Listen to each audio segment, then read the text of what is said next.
कल जो बताए थे याद है?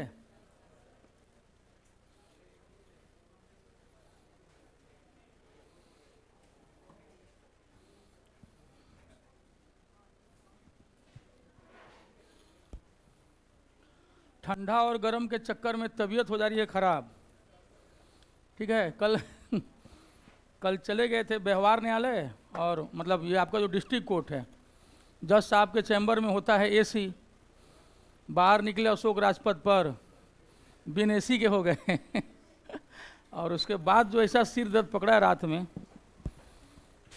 बड़ा खराब काम है पढ़ाना। वापस हम लोग अपने काम पर लग जाते हैं। कल और इसके पहले वाली क्लास में मेरा मेन एम था कि जो यूनिवर्स है, वर्ल्ड ज्योग्राफी की इस क्लास में, और जो सोलर सिस्टम है उसका कुछ कुछ चीज़ ठीक कर दिया जाए, और वहाँ से फिर हम लोग जहाँ बढ़ते हैं वो अर्थ हो जाता है। ठीक है, और आपको पीडीएफ मिलता जाएगा इंग्लिश हिंदी में। तो सबसे पहले जो हमने शुरुआत की थी वो इसको जाना, उसके बाद थोड़ा सा सोलर, और फिर जो पढ़ने का तरीका होता है वो क्या होता है कि हम अर्थ के बारे में जानते हैं। यूनिवर्स में हम लोग जान गए हैं कि बेसिक क्या क्या चीज़ है, कि इसमें सबसे बड़ा जो सेलेस्टियल बॉडी है, खगोलीय पिंड, वो क्या है? आकाश गंगा है। ठीक है, गैलेक्सी मिल्की वे, जो जिसमें 100 अरब तारे हैं लगभग। तो और वैसे वैसे 100 अरब गैलेक्सी हैं हमारे यूनिवर्स में। ये अनुमान है कि मिनिमम इतना तो हैं ही। ठीक है, हो सकता है कि इससे ज़्यादा हो। और सबसे बड़ी बात जो एडविन हब्बल ने खोज दिया था आज से 100 साल पहले, कि जॉर्ज लेमेट्रे जो बताए थे कि हमारा बिग बैंग थ्योरी से यूनिवर्स बना है, और भी लोग अलग अलग कारण बताए हैं कि इस कारण से उस कारण से, लेकिन एडविन हब्बल अपने दूरबीन से देखा और कहा कि यार ये तो सच में जॉर्ज लेमेट्रे ने गलत नहीं बोला है, ये तो सच में जो है सारे ऑब्जेक्ट्स एक दूसरे से दूर भाग रहे हैं। और उसी स्पीड को वो पीछे किया तो पता चला कि 13.7 बिलियन ईयर्स, बिलियन का मतलब हिंदी में अरब, और 1 अरब में 100 करोड़, 1 अरब में 100 करोड़, तो सोच लो कि कितना ज़्यादा है।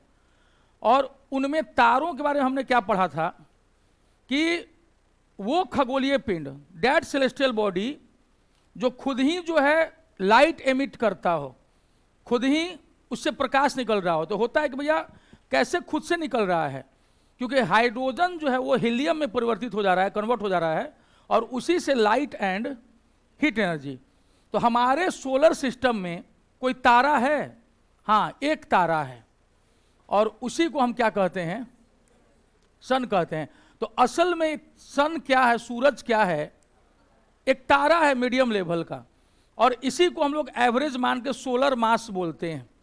ठीक है, कि ये एक सोलर मास। और इसी में चंद्रशेखर, एस चंद्रशेखर ने बता दिया था कि जो इससे ज़्यादा बड़ा हो जाएगा और उसका मास हो जाएगा 1.44, तो वो न्यूटन स्टार बन जाता है। वही चंद्रशेखर लिमिट है, वही चंद्रशेखर की सीमा है कि सूरज के आगे जब उसका मास, द्रव्यमान उसका 1.44 टाइम्स हो जाएगा किसी भी तारे का, तो वो क्या कहलाएगा? न्यूट्रॉन। कोई तारा कब वैसा हो जाता है? सूरज का 1.44 टाइम्स मास, जब उसका सारा हाइड्रोजन हीलियम में बदल जाता है, उसका सारा फ्यूल क्या हो जाता है? खत्म हो जाता है, और उसके बाद भी उसका सिकुड़ना जो है वो जारी रहता है, वो और डेंस होता जाता है। और जिस समय सूरज के मास का 3 टाइम्स हो जाता है, तब वो क्या बन जाता है? Black hole. और अब उससे प्रकाश भी अगर गुजरेगी तो उसको भी क्या करेगा? ब्लैक होल खींच लेता है, वो इनविजिबल होता है। और पाया गया कि हमारे जो मिल्की वे गैलेक्सी है, गैलेक्सी मिल्की वे, दुग्ध मेखला, मंदाकिनी भी बोलते हैं, तो उसमें एक ही अभी तक काला छिद्र या ब्लैक होल का पता चला है। हमारे अपने गैलेक्सी में एक ब्लैक होल का हमने अभी तक पता लगाया हुआ है। ठीक है, तो उतना डीप अभी नहीं, जैसे जैसे क्लास थोड़ी सहज हो जाएगी तो बीच बीच में हम वापस आएंगे, ताकि हम लोग पूरे क्लास के दौरान ना भूल नहीं जाएं पीछे की बातों को।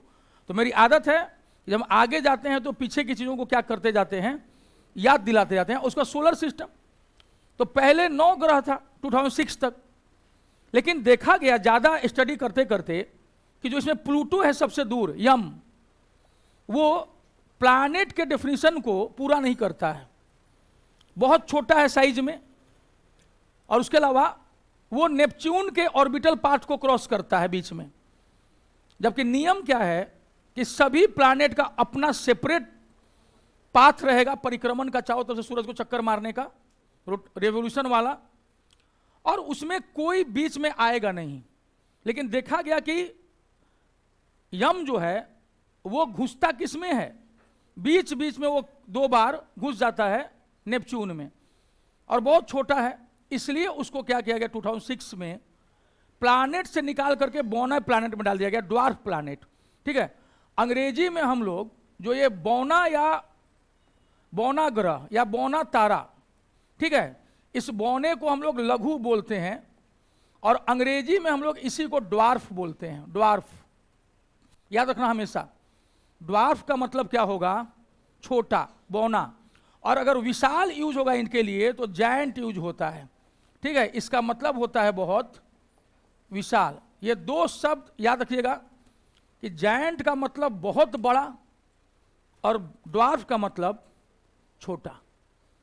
ठीक है, इसमें लेकिन डेंसिटी बहुत ज़्यादा बढ़ जाती है। न्यूटन स्टार जो है वो लघु ही होता है, बौना ही होता है, अब उसमें मतलब विशाल विशाल तारों की तुलना में, लेकिन उसका डेंसिटी इतना ज़्यादा बढ़ जाता है कि धीरे धीरे जब वो और ज़्यादा डेंसर हो जाता है तो लाइट को भी गुजरने नहीं देता, और वही ब्लैक होल दिखना बंद हो जाता है, क्योंकि जो लाइट उससे एमिट हो रहा था तो खत्म हो गया। लाइट ही जब आती थी तभी तो हम लोग उसको देख पाते थे कि हाँ सूरज चमक रहा है, लेकिन जब वही खत्म हो जाए तो वहाँ क्या हो जाएगा, अंधकार, और वो इनविजिबल हो जाएगा।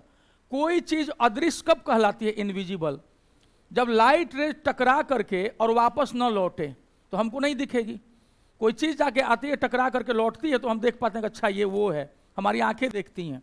ठीक है, और हम लोग सबको उल्टा देखते हैं, लेकिन दिमाग समझ लेता है कि ये सब ऐसे सीधा हैं। नहीं तो अगर दिमाग ना रहे तो सारे लोग हम लोग को एकदम वैसे ही दिखेंगे जैसे आंखें दिखा रही होंगी, और सब उल्टा दिखने लगेगा। तो ऐसा भी लाखों लोगों में एक को ये बीमारी हो जाती है कि उसको सब कुछ उल्टा दिखने लगता है, दिमाग काम नहीं करता है। सोलर सिस्टम का कुछ कुछ चीज कल भी बताए थे कि जो लेटा हुआ ग्रह है, लाइंग प्लैनेट, ठीक है, शिवांश थे कल की क्लास में, आप नहीं थे, गुलशन बताइए आप, लाइंग प्लैनेट लेटा हुआ ग्रह किसे कहते हैं, सोच के याद रखे, कोई दिक्कत नहीं है, अपने अंदर कॉन्फिडेंस लाओ, डरो मत, धीरे धीरे सब होगा। कई बार जो स्टूडेंट बेवकूफ होते हैं एक मेहनत से तेज हो जाते हैं, इसको हमेशा याद रखिएगा, इसलिए डरिएगा नहीं कभी भी। परमजीत, क्या नाम है जी, अनुराग, परमजीत बगल में है, अनुराग बताइए, अरुण, ठीक है, बैठ जाओ। यूरेनस को क्या कहते हैं, लेटा हुआ ग्रह। क्यों कहते हैं लेटा हुआ ग्रह पता है, क्योंकि वो 90 डिग्री से ज्यादा वो ऐसे है, जैसे अर्थ क्या है 23.5 डिग्री, तो 23.5 डिग्री में हम लोग बस में देखते हैं ना 2x2 पुश बैक, तो कैसे ऐसे होता है इतना 23.5 डिग्री 25 डिग्री तक, लेकिन अब उसको एकदम 90 डिग्री कर दो या 97 डिग्री कर दो, तो 97.77 डिग्री जो है मंगल झुका हुआ है अपने एक्सिस पर, जिसके कारण वो क्या लगता है, जैसे मान लीजिए कि अब आपकी सीट ये है, तो यहां तक आप झुके हुए हैं, तो ये एंगल जो बन रहा है, जो भी बन रहा है 30 डिग्री, तो नहीं लगता कि आराम से हम बस पे बैठे हुए हैं। अब आप इसको पूरा खोल करके और ऐसे कर दीजिए, 97 जो है 0.77 डिग्री कर दो, 90 डिग्री में ये यूं जाता और 97.77 में और ज़्यादा टिल्टेड हो गया। जो अरुण ग्रह है यूरेनस, वो इसी तरह ऐसे झुका हुआ है, इसीलिए इसको क्या कहते हैं, लेटा हुआ ग्रह या लाइंग प्लैनेट। क्लियर हुआ, अरुण को बोलते हैं लेटा हुआ। ठीक, अब हाँ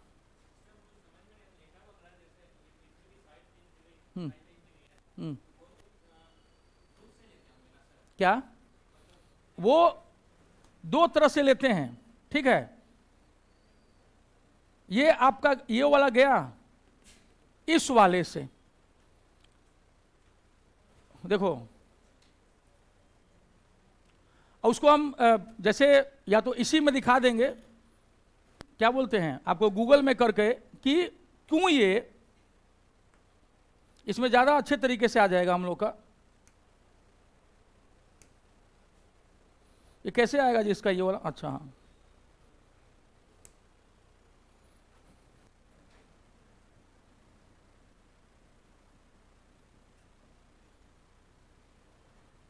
देखिए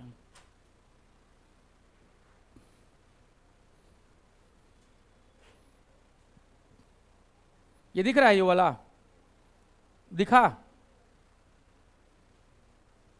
देखिए ये सीधा एंगल दिख रहा है इसका, इसका जो नॉर्थ पोल और इसका साउथ पोल है दिख रहा है यहां, तो ये वाला जो इसका पोजीशन है जो ऐसे सीधा गया हुआ है, इससे इसका नॉर्थ पोल कहां जा रहा है, यहां पर है। ये एग्जैक्ट जो है ये ऊपर में नहीं है, जहां पर हम लोग एग्जैक्ट नॉर्थ सोचते हैं ना, वहां पर नॉर्थ पोल नहीं है। नॉर्थ पोल कहां है हमारा, यहां है, और साउथ पोल कहां है, यहां है। तो ये 23.5 डिग्री का एक्सिस उससे परपेंडिकुलर वाले से बना रहा है, इसलिए वो झुका हुआ है। और जब आप इसको यहां तक ले आएंगे, और अगर वो 90 डिग्री होता तो कहां जाता है उसका पोल, यहां। जो अरुण है उसका कहां आ रहा है, 97.77 डिग्री पर। इसीलिए उसको क्या कहते हैं ऐसे होने के कारण कि ये लेटा हुआ ग्रह है, और ये हमारा नॉर्थ पोल यहां है, हमारा साउथ पोल यहां है। एग्जैक्ट नॉर्थ और एग्जैक्ट साउथ में नहीं है, वो 23.5 डिग्री का ऐसे टिल्टेड है, ठीक।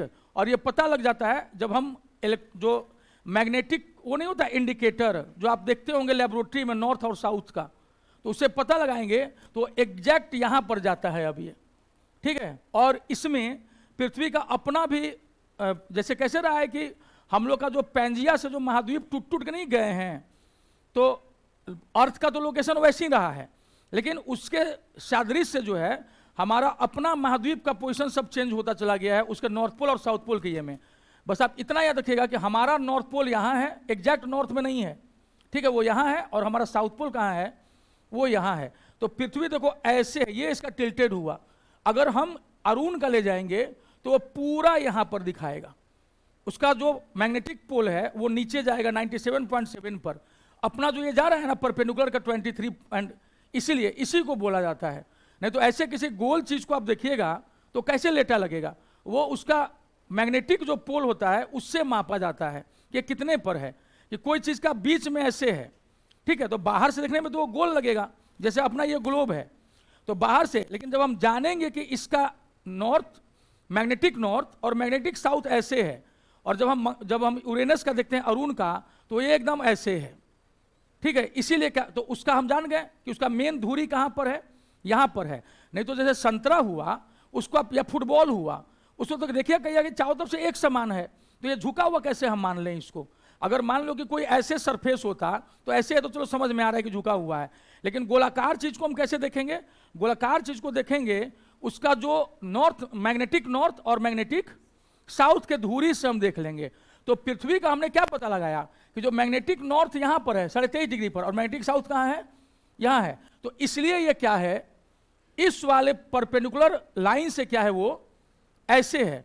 और जब हम सेम चीज यूरेनस में देखते हैं तो वहां पर जो उसका नॉर्थ पोल और साउथ पोल है वो क्या है 97.77 डिग्री पर जो है वो टिल्टेड है। तो हम पकड़ लेते हैं इसके अंदर की लकड़ी जो है, मान लिया जाए वो स्टैंड टाइप का, वो ऐसे है, तो वहां से क्या है ऐसे झुकी हुई। अब समझ में आ गया इतना, ठीक है। तो उसमें कोई बहुत ज्यादा ये नहीं करना है, ठीक।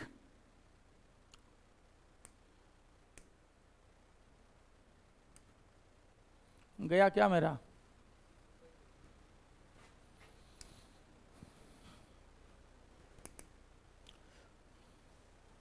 चलिए उसकी जरूरत भी नहीं है।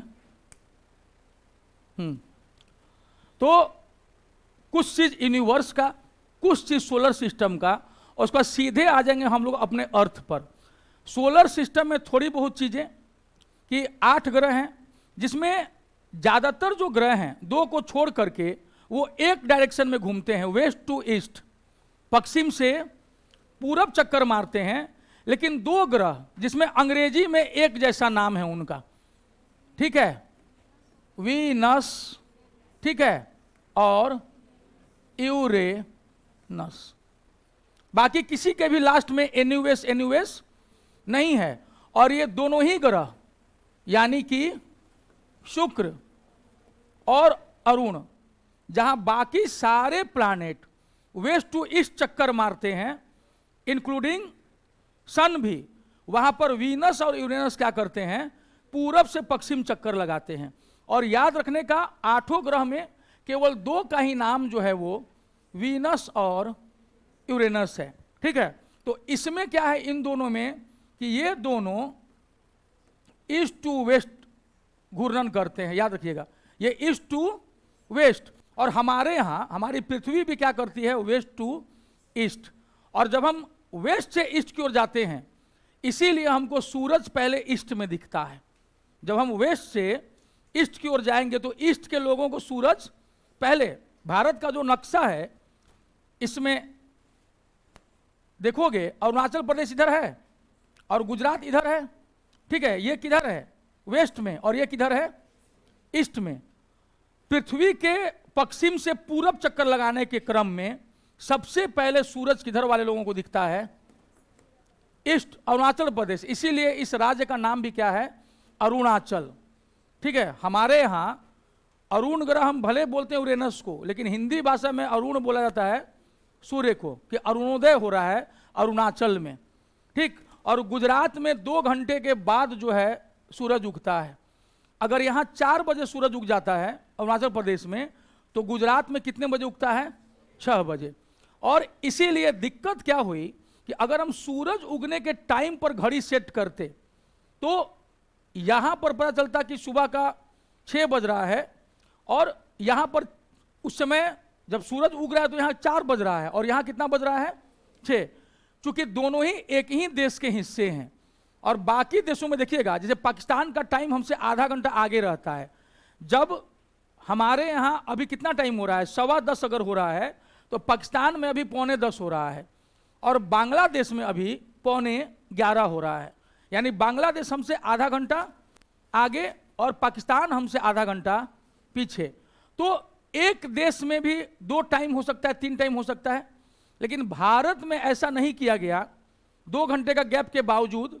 क्योंकि मान लीजिए कि अगर कोई पिता किसी के रह रहे हैं अरुणाचल प्रदेश में, और बेटा रह रहा है गुजरात में, और माँ रह रही है दिल्ली में, तो अंतर बताएंगे आगे चल करके कि अगर हम लोग टाइम जोन के हिसाब से जाते हैं तो भारत को हम लोग 2 घंटे में बांट सकते हैं। गुजरात को अगर हम 6 बजाएंगे, अरुणाचल में 4 बजाएंगे, और दिल्ली में 5 बजाएंगे, तो माँ, बेटा और पिता तीनों अगर एक दूसरे से वीडियो कॉन्फ्रेंस पर आते हैं तो पापा बोलेंगे बेटा 4 बज गए, बेटा बोलेगा नहीं पापा आप झूठ बोल रहे हैं अभी 6 बजा है, और माँ बोलेगी भाग तुम दोनों झूठा हो अभी 5 बजा है, ठीक है, सूरज के हिसाब से। तो भारत सरकार ने क्या किया, भारत ने कि अपने देश के लिए एक टाइम जोन कर दिया, और सब जगह क्या कर दिया कि भैया अरुणाचल हो चाहे गुजरात हो, हम इंग्लैंड का जो ग्रीनविच है जहां से टाइम तय किया गया 1884 में, वहां से हम 5.5 घंटा आगे अपना सेट किए हैं। क्यों सेट किए हैं, आगे हम लोग पढ़ेंगे इसको कि टाइम जोन कैसे सेट हुआ, और जिसमें हम जान जाएंगे कि क्यों हम इंग्लैंड के टाइम से 5.5 घंटा 5 hours 30 minutes आगे हैं। जब इंग्लैंड में, लंदन में रात का 12 बज रहा होता है, तो भारत में सुबह का 5:30 बज रहा होता है, पाकिस्तान में सुबह का 5 बज रहा होता है, और बांग्लादेश में सुबह का 6 बज रहा होता है। तो ये सब अभी सिर्फ जानकारी, और उसके ठीक बाद हम लोग, जैसे होता है ना कि पहले मान लो उसके बाद जान लो, तो पहले अभी मान लो और उसके बाद हम पूरे अच्छे कारणों के साथ बता देंगे कि भाई हम काहे मान लें, जब तक जनाइएगा नहीं, ठीक है। तो सोलर सिस्टम में एक हो गया शुक्र और दूसरा हो गया अरुण, जो किधर से किधर घूमते हैं, ईस्ट से वेस्ट यानी पूरब से पश्चिम। ऐसी कुछ कुछ जानकारियां हैं जो सब आपके पीडीएफ में क्या हो गई हैं, उपलब्ध। हरा ग्रह किसको कहते हैं, जरा देखना उसमें, किसको, अरुण को, यूरेनस को हरा ग्रह। क्यों कहा गया है यूरेनस को हरा ग्रह? मीथेन गैस की अधिकता के कारण, मीथेन गैस के कारण हम अरुण यानी यूरेनस को क्या बोलते हैं, ग्रीन प्लैनेट। जबकि दूसरा कोई क्या सोचता कि अर्थ इज ग्रीन प्लैनेट, अपने हरे भरे के कारण, लेकिन नहीं, मीथेन गैस के कारण इसको क्या बोलते हैं, हरा ग्रह। और लाल ग्रह रेड प्लैनेट किसको बोलते हैं? क्यों बोलते हैं मंगल को, मार्स को?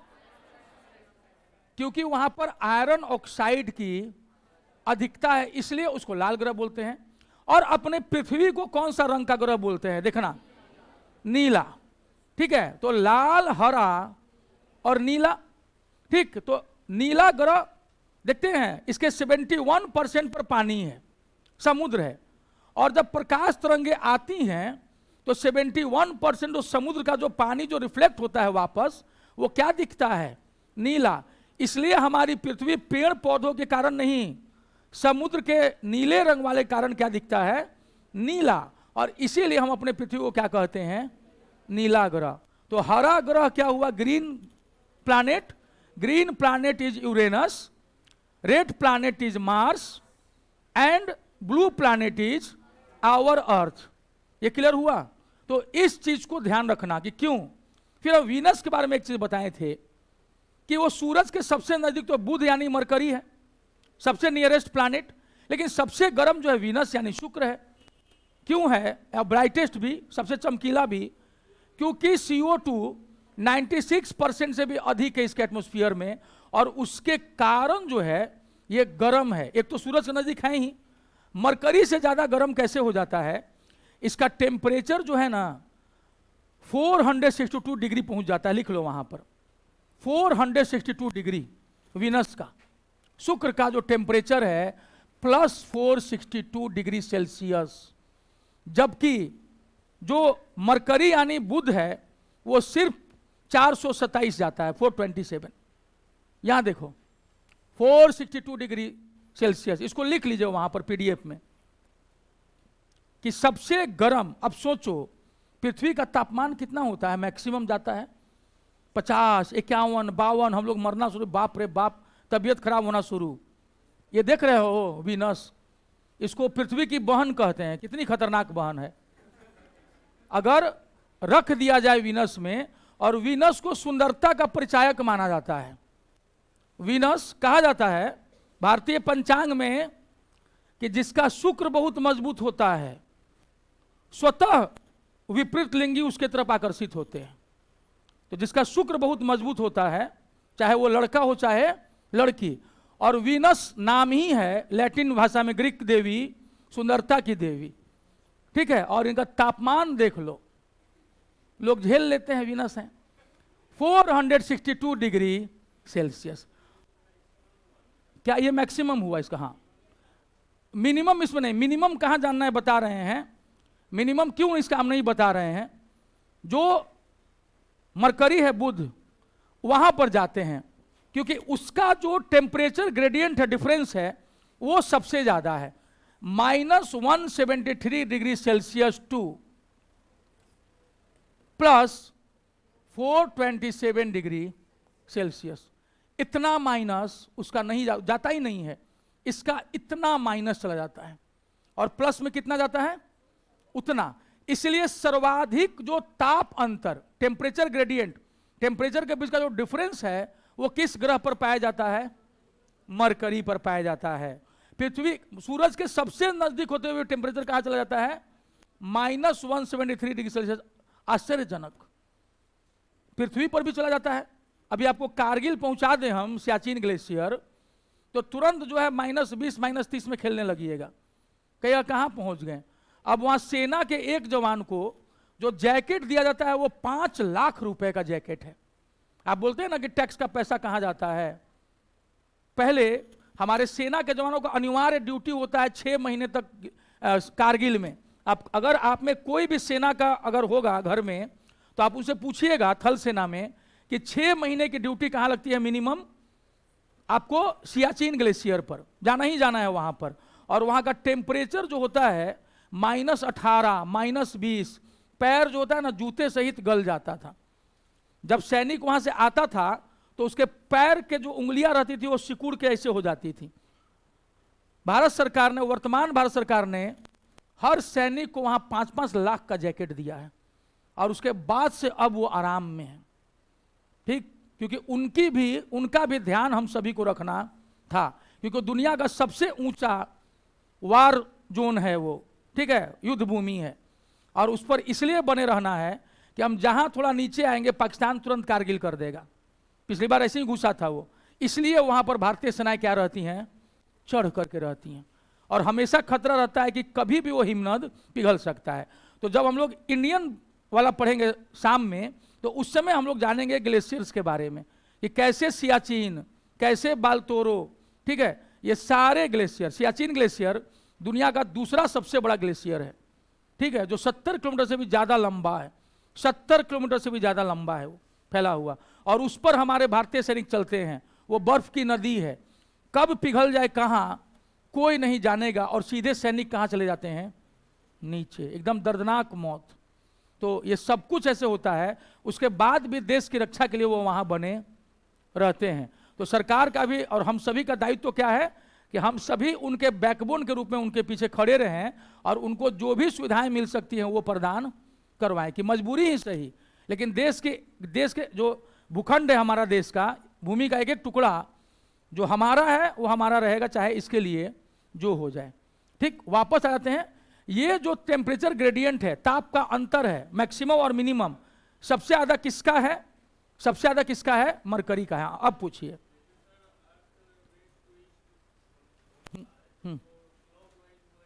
एंटी क्लॉकवाइज, ठीक है, ये क्लॉकवाइज हुआ।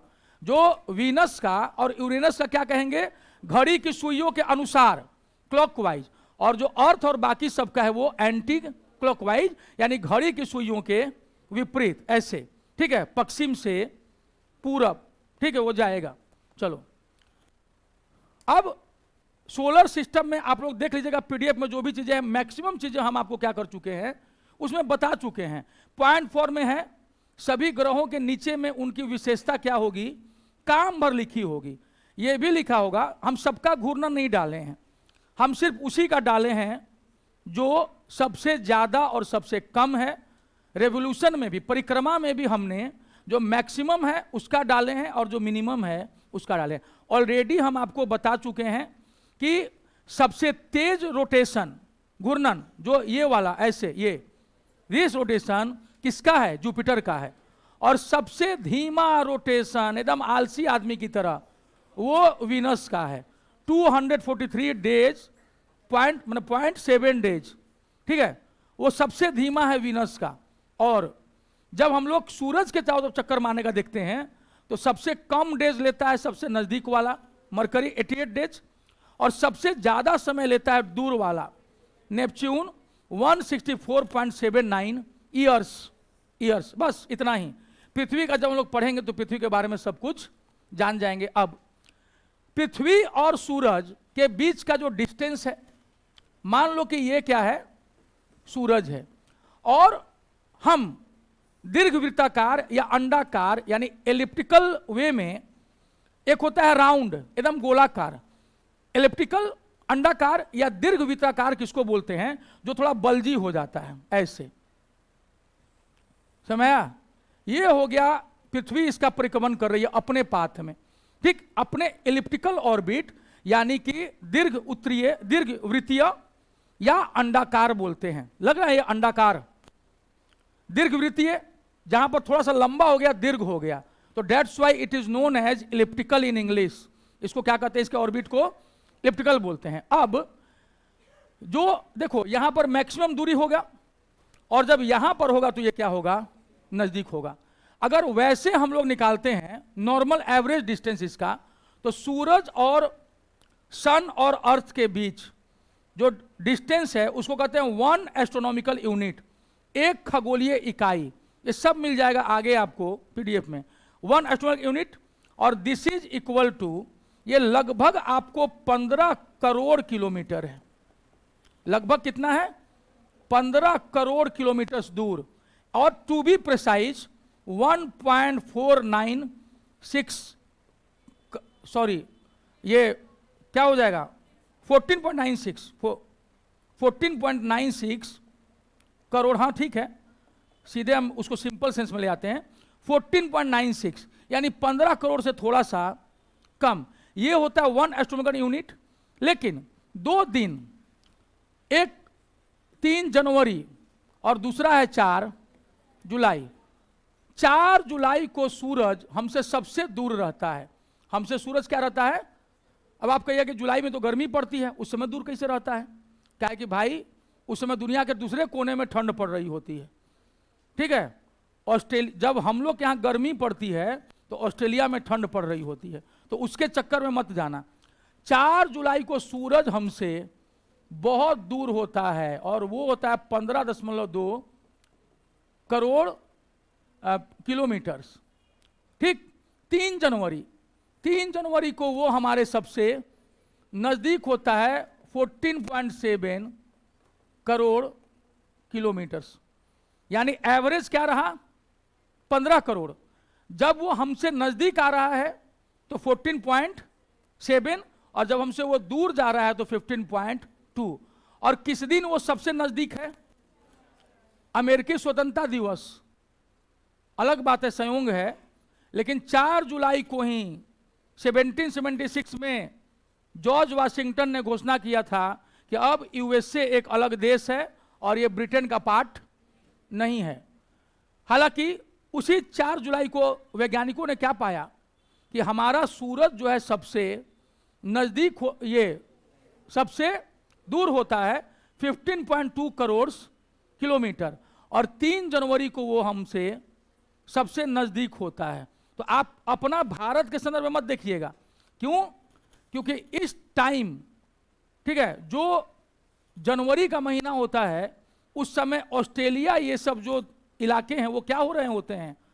तप रहे होते हैं, क्योंकि सूरज उस समय जो है कहाँ होता है? सूरज उस समय मकर रेखा यानी कि ट्रॉपिक ऑफ कैप्रिकॉर्न के ऊपर में अपनी सीधी किरणें फेंक रहा होता है पृथ्वी के अपने सिस्टम के कारण। वो धीरे धीरे हम बताएंगे।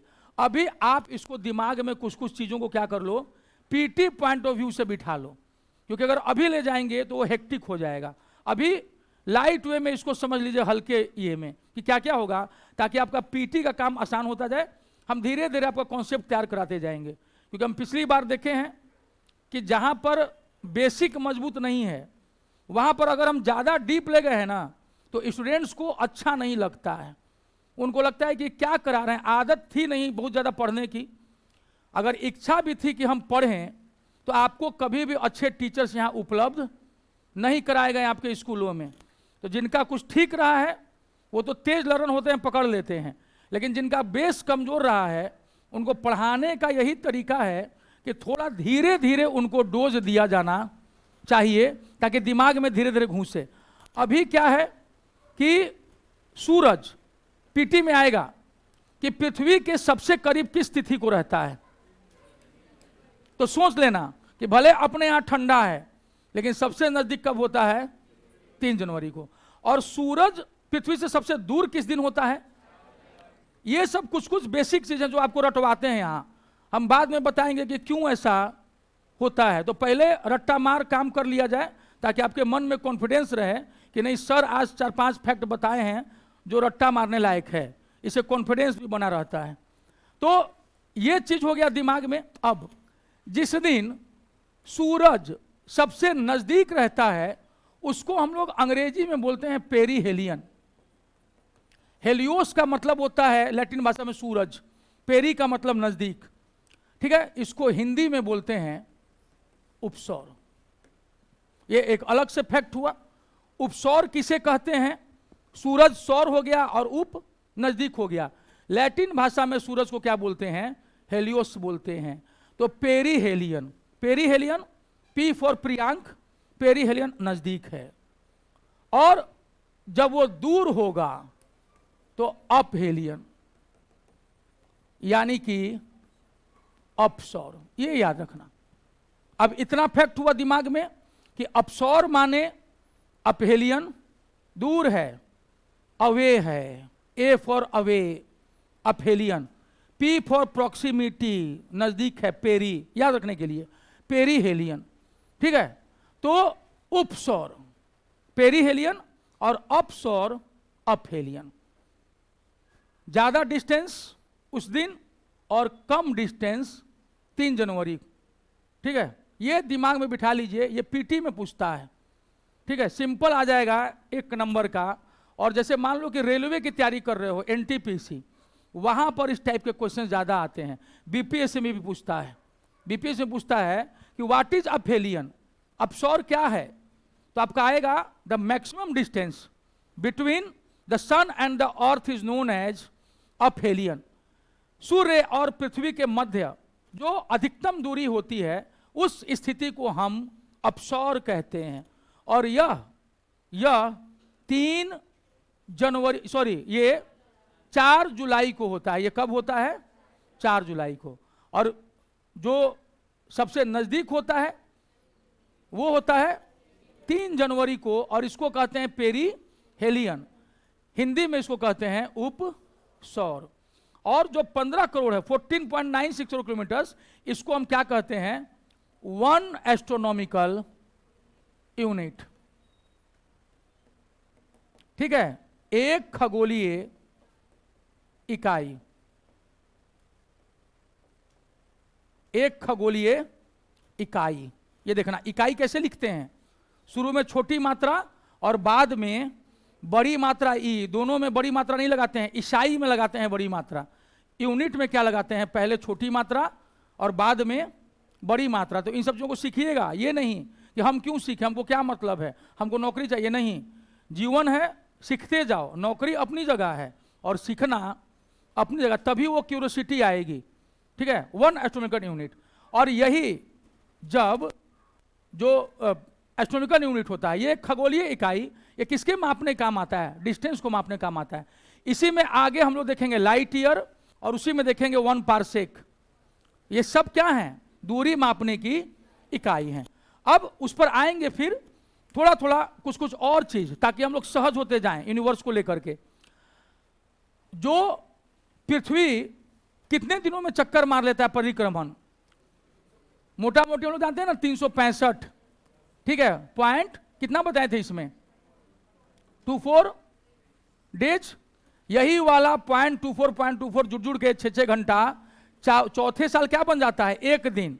और यही चौथे साल ये .24 जाकर के क्या बन जाता है? 29 फरवरी। लीप ईयर इसीलिए आता है चौथे साल। तो इतने टाइम में क्या होता है? रेवोल्यूशन। रेवोल्यूशन के 2 अर्थ होते हैं, वो क्रांति भी होता है, लेकिन यहां पर इसका अर्थ क्या होता है? परिक्रमण। परिक्रमा नहीं होता, परिक्रमा कर लो, चाहो तब चक्कर मार लो, उसको रेवोल्यूशन कहते हैं।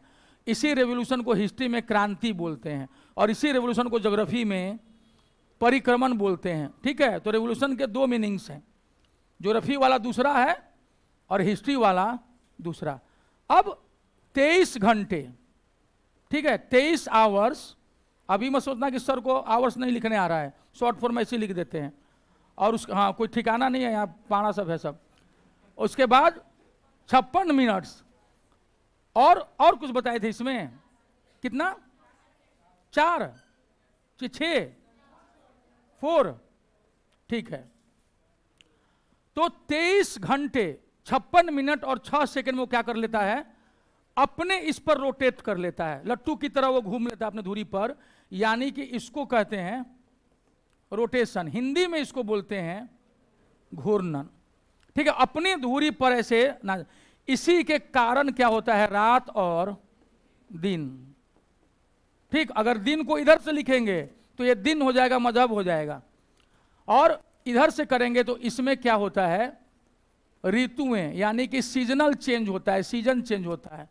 और यही 1 बरस में मौसम 4, और ये जो है रात और दिन, ठीक है।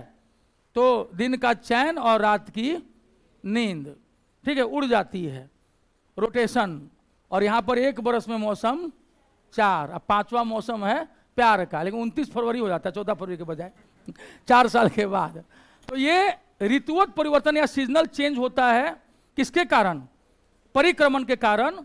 और ये रात दिन होता है उसके घूर्णन कारण। सूरज है, हम सामने हैं तो दिन है, उधर पलट गए तो उधर क्या हो गया? अंधेरा। और जो पीछे वाला पोर्शन आ गया अमेरिका का या ऑस्ट्रेलिया का, तो वो क्या हो गया? वहां पर दिन हो गया। तो इसीलिए रात दिन का कॉन्सेप्ट है। तो ये दिमाग में आया, ठीक है। डिस्टेंस कितना है सूरज और पृथ्वी के बीच में? 15 करोड़ किलोमीटर, ठीक है। थोड़ा सा भी आगे पीछे हुआ तो उसमें याद रखना है अपहेलियन पेरिहेलियन 3 जनवरी और 4 जुलाई। इससे क्या होगा कि हम लोग एक क्वेश्चन पकड़ने में सफलता प्राप्त कर लेंगे। अब थोड़ा सा और आगे बढ़ते हैं। अब थोड़ा सा देखते हैं मून महोदय के बारे में, चांद के बारे में। चंद्रमा, जो 8 ग्रह हैं उसमें 2 के पास तो है ही नहीं मून, सैटेलाइट है ही नहीं। वो कौन 2 हैं? पहले वाले दोनों हैं, जो बुध और शुक्र, मरकरी एंड विनस। इनके पास जो है कोई मून, कोई सैटेलाइट नहीं है। मंगल के पास 2 हैं, और मंगल में एक है फोबोस और एक डिमोस। तो अब तक 200 से ऊपर चंद्रमा मिल चुका है, मून मिल चुका है, सैटेलाइट मिल चुका है 8 ग्रह का, मतलब बाकी 6 का, जिसमें अर्थ के पास केवल 1 है, मंगल के पास 2 है। उसमें जो उसका डिमोस है ना, डिमोस वो सबसे छुटकू चांद है। लिख लीजिएगा वहां पर पीडीएफ में कि यूनिवर्स का सबसे छोटा सैटेलाइट डिमोस है, प्राकृतिक satellite, natural satellite. The smallest satellite in our solar system is Deimos. जहां पर लिखा हुआ है ना, पीडीएफ नहीं है क्या आपके पास? ठीक है। तो जो अच्छा ठीक है, वो आ जाएगा। इंग्लिश मीडियम वाले जो हैं अब उनका इसमें तो हम दे ही रहे हैं बना करके। शाम वाला जो इंडियन ज्योग्राफी है उसमें कुछ दिनों में इंग्लिश वालों का भी आ जाएगा तैयार होकर के, ठीक है। तो इंग्लिश वाले वो ले लीजिएगा, हिंदी वाले अपना शाम वाला का ले लीजिएगा, पढ़ते रहिएगा, बाकी हम समझाते जाएंगे, ठीक है। तो अगर ध्यान रखोगे तो किसी चीज़ की जरूरत नहीं पड़ेगी, क्लास से ही काम चल जाता है। और इतना चीज़ हम बता देते हैं कि आपका एग्जामिनेशन में क्लियर हो जाएगा, और इतनी बार बता देंगे कि आपको दिक्कत नहीं होगी। तो जो डिमोस है किसका चांद है, किसका मून है, सैटेलाइट है? मार्स का, मंगल का। और पूरे सोलर सिस्टम में सबसे छोटा कौन है? मून, वही है। और जो सबसे बड़ा है वो जुपिटर वाले का है। सबसे बड़े वाले का चांद भी सबसे बड़ा है, जिसको हम लोग गैनीमीड कहते हैं, गैनी। दूसरा सबसे बड़ा चांद दूसरे सबसे बड़ा सैटर्न का है, ठीक है, टाइटन, टाइटन।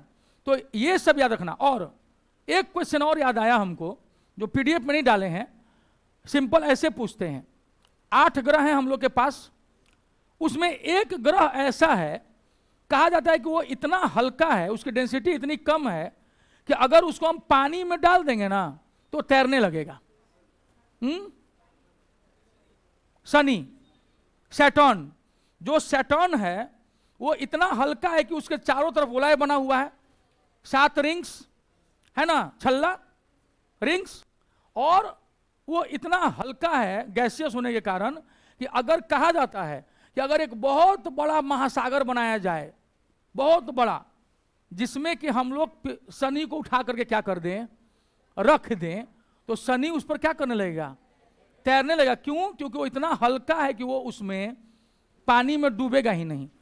समझ रहा है? मान लो कि अगर शनि से भी बड़ा एक महासागर बना दिया जाए और शनि से भी बड़ा एक आदमी आ जाए जो ऐसे पकड़ के उसको उठाए और कहे कि रुक बेटा तेरे को रख देते हैं महासागर में, तो उस पर शनि क्या होने लगेगा? तैरने लगेगा। अब बाकी सब क्या हो जाएंगे? घूप से नीचे चले जाएंगे, ठीक है। लेकिन एकमात्र शनि है जो पानी में नहीं डूबेगा। तो शनि पानी, वो वहां पर नहीं डूबता है, वो काम खाली करता है डुबाने का, शनि का 7.5। तो ठीक है, ये सिर्फ हंसने के लिए। लेकिन जो तार्किक बात है उसके अनुसार द ओनली प्लैनेट जो पानी में डूबता नहीं है डेट इज सैटर्न। ये याद रखना। और ये सब ना याद रह जाएगा एग्जामिनेशन में, बहुत ज्यादा पगलाना मत इसके पीछे। इन सब को ना आप सुन लिया, साइड कर दिया। आप देखिएगा अगर आप कंसंट्रेशन लेवल हाई रखते हैं धीरे धीरे, तो एग्जामिनेशन हॉल में ना धीरे से दिखेगा कि 4 में से कि सर किसको बोले थे कि पानी में नहीं डूबेगा, तो पानी, शनि, ठीक है, शनि पानी, तो उसमें वो कभी नहीं डूबेगा। तो क्या करना है इसको, ये अगले 5 साल तक आप लोग को ऐसे ही याद रहेगा, कह रहे वो सनिया है पानी में नहीं डूबता है, ठीक है, वो सनी है जो पानी में नहीं डूबता है। अब इसको काहे के लिए गोदना है कि लिखिए सनी पानी में नहीं डूबता, ऐसे याद रहेगा ये सब, ठीक है। फिर आगे बढ़ते हैं, ये पृथ्वी और उसका चांद, चंद्रमा, मून। देखो मून में भी दाग होता है, ठीक है। अब समझ में नहीं आता, कुछ लोग कहते हैं कि आप चांद हैं और कुछ लोग कहते हैं कि चंदा मामा है, ठीक है। तो अभी लड़का है कि लड़की, बड़ा डाउट हो जाता है कि इनको क्या माना जाए। और हम चांद क्यों है भाई, क्योंकि आप में दाग है, ये दाग अच्छे हैं। तो ये दाग क्यों दिखते हैं चंद्रमा पर, तो हमारी जो पृथ्वी है उससे ये कितना दूर है, 3,84,400 किलोमीटर्स, 3,84,400 किलोमीटर्स, ये इतना दूर है। कौन, चांद, किससे, अर्थ से, मून। और जो अपना सूरज है वो इससे कितना दूर है, 15 करोड़ किलोमीटर्स। अब देख लो, कहां 4 लाख किलोमीटर भी नहीं और कहां 15 करोड़, अंतर समझ में आ रहा है।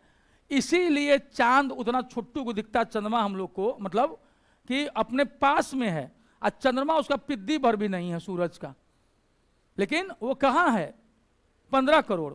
और चंद्रमा कितने नजदीक है हमारे, 3,84,400। इसमें भी क्या होता है, नजदीक होता है और दूर होता है, लेकिन इसमें वो वाला नियम नहीं लगता है 3 जनवरी और 4 जुलाई वाला। कारण क्या है कि इसमें 365 दिन का हिसाब नहीं है। इसमें चंद्रमा के साथ एक आसनक चीज क्या है कि उसका घूर्णन, रोटेशन, और पृथ्वी के चारों तरफ उसका रेवोल्यूशन बराबर है, ठीक है, 27.33 डेज। वो 27.33 दिनों में, जो आगे जाएगा आपका जब हम पढ़ाएंगे, तो उतने में ये क्या करता है, अपना घूर्णन भी कर लेता है और पृथ्वी का चक्कर भी मार लेता है, ठीक है। लेकिन तब तक होता क्या है कि पृथ्वी भी चक्कर मार रहा होता है 365 दिन के हिसाब से। तो 2 तरीके का मंथ आ जाता है, एक को अंग्रेजी में कहते हैं साइडरियल मंथ बोलते हैं, ठीक है। उसके बारे में हम आपको कल की क्लास में बताएंगे कि कैसे जो है चंद्रमा अपना रोटेशन जो है 27 दिन से थोड़ा ज्यादा में करता है, और उसका रोटेशन और उसका परिक्रमण, रेवोल्यूशन भी उतने ही में होता है। लेकिन फिर भी तब तक चांद थोड़ा सा पीछे हो जाता है, क्यों, क्योंकि पृथ्वी भी तब तक थोड़ा सा आगे बढ़ चुका होता है 365 दिन के हिसाब से, क्योंकि पृथ्वी स्थिर थोड़ी है, पृथ्वी क्या हो रहा है, पृथ्वी भी बढ़ रही है आगे, अर्थ भी।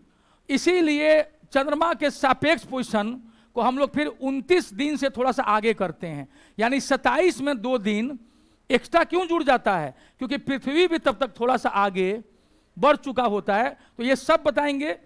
पृथ्वी से मून का केवल 59% भाग दिखता है, 100% नहीं दिखता है, कभी भी क्या दिखता है, 59।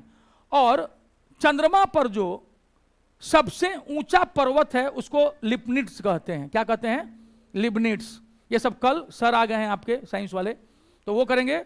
हम लोग इस तरह क्या देखेंगे कि देखना, यूनिवर्स, सोलर सिस्टम, और जब अर्थ में हम जाएंगे ना तो एक एक चीज, अक्षांश रेखाएं, मतलब लैटिट्यूड, लॉन्गिट्यूड, कहां पर वायु का परिसंचरण कैसे है, एटमॉस्फेरिक सर्कुलेशन, एयर सर्कुलेशन, क्यों कहीं पर पछुआ हवाएं, वेस्टर्लीज, क्यों कहीं पर ईस्टर्लीज यानी पूर्वैया हवाएं, और क्यों कहीं पर ध्रुवीय पवन यानी कि पोलर विंड चलते हैं, क्यों सी ब्रिज और क्यों लैंड ब्रिज, ये सब, और एक मुश्त उनको हम देख ले जाएंगे। फिर एटमॉस्फेयर, ट्रोपोस्फेयर, क्षोभ मंडल, उसके ऊपर स्ट्रेटोस्फेयर, ठीक है, समताप मंडल, मध्य मंडल, मेसोस्फेयर, और उसके ऊपर जाएंगे आयनोस्फेयर, और उसके ऊपर जाएंगे एक्सोस्फेयर, आयन मंडल और बहिर्मंडल। ये सारा चीज देखेंगे। समुद्र में जाएंगे, महासागरों में, पैसिफिक, अटलांटिक और हिंद महासागर, उसके नीचे क्या है। उसके बाद जब हम लोग एटलस में उतरेंगे, 7 महाद्वीप, तो एक एक चीज देख जाएंगे कि दुनिया में कौन कहां है। तो आपका ये कॉन्सेप्ट कि क्यों समुद्र में ज्वार आता है, भाटा आता है, tides and abs, tides and abs, क्यों पूर्णिमा के दिन ज्यादा आता है, अमावस्या के दिन क्यों छोटा हो जाता है, ये सब हम पढ़ेंगे। ठीक है, कि चंदा मामा भी कभी कभी परेशान करते हैं। ठीक है, ये सब आगे जितना भी रोचक जानकारियां हैं सब, और ऐसा पढ़ा देंगे कि आप लोग कहीं कोचिंग में जाके खुद पढ़ा पाएंगे कि देख ऐसे पढ़ाते हैं, कि समझा करके। तो पीडीएफ अपनी जगह और समझाना अपनी जगह। तो स्टार्ट हुआ था यूनिवर्स से, सोलर सिस्टम से, और धीरे से हम कहाँ आ जाएंगे, अर्थ और मून पर, और फिर पूरी तरह अर्थ पर आ जाएंगे। ठीक है।